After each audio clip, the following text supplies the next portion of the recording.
आज हम फियर को लेके चर्चा करेंगे।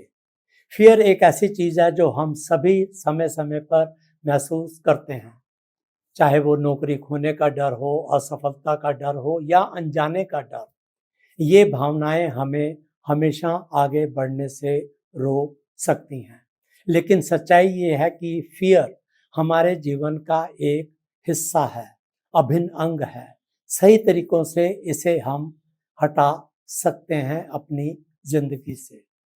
इस वीडियो में हम समझेंगे कि फियर कैसे काम करता है।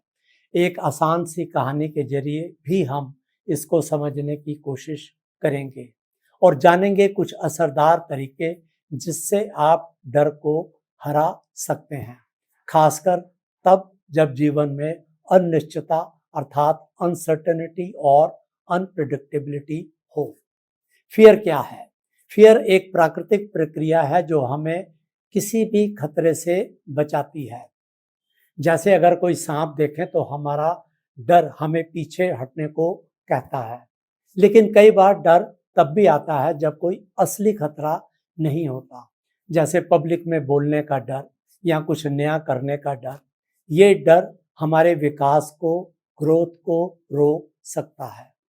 फ्रैंकलिन रूजवेल्ट ने बहुत फेमसली ये कहा कि the only thing we have to fear is fear itself.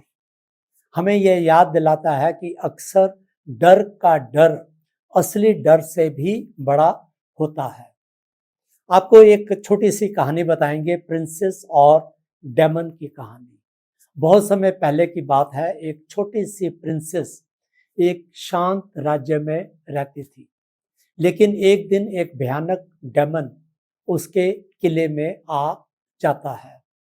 वो डेमन बहुत बड़ा, डरावना और खतरनाक दिखता था। उससे रास्ता रोक दिया और सब लोग डर के मारे उस रास्ते से जाने से डरने लगे। प्रिंसेस ने अपने लोगों को इस डर से मुक्त कराने की ठानी। उसने उस डेमन का सामना करने का फैसला किया। जैसे जैसे वो उसके पास जाती गई, वो डेमन को और बड़ा और डरावना देखने लगी, लेकिन प्रिंसेस आगे बढ़ती रही। आखिरकार वो उसे ठीक उसके सामने पहुंची तो डेमन अचानक से बहुत छोटा हो गया, इतना छोटा कि वो उसकी हथेली में आ गया, फिर वो गायब हो गया।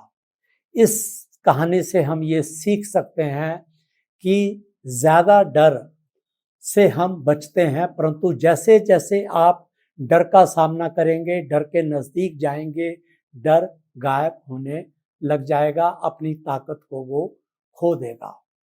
इसलिए फियर को फेस करना बहुत जरूरी है। रिसर्च बताती है कि जब हम अपने डर का सामना करते हैं तब हमारा आत्मविश्वास बढ़ता है और एंजाइटी कम होती है।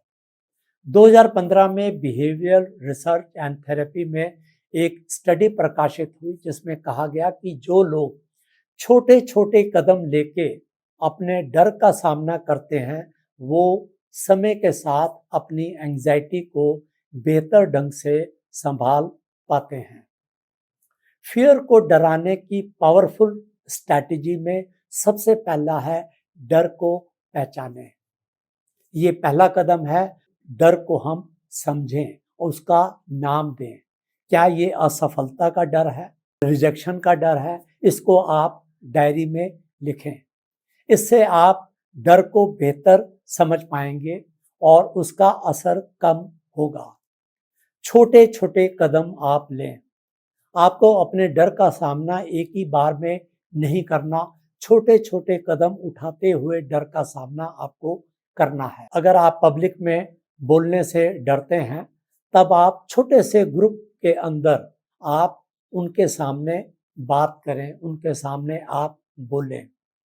जब ये छोटी छोटी जीत आपको कॉन्फिडेंस देगी।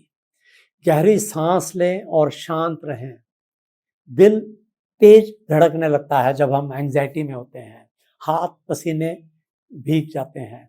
गहरी सांस लें, शरीर को शांत करें। दिमाग को संदेश देता है कि आप सुरक्षित हैं।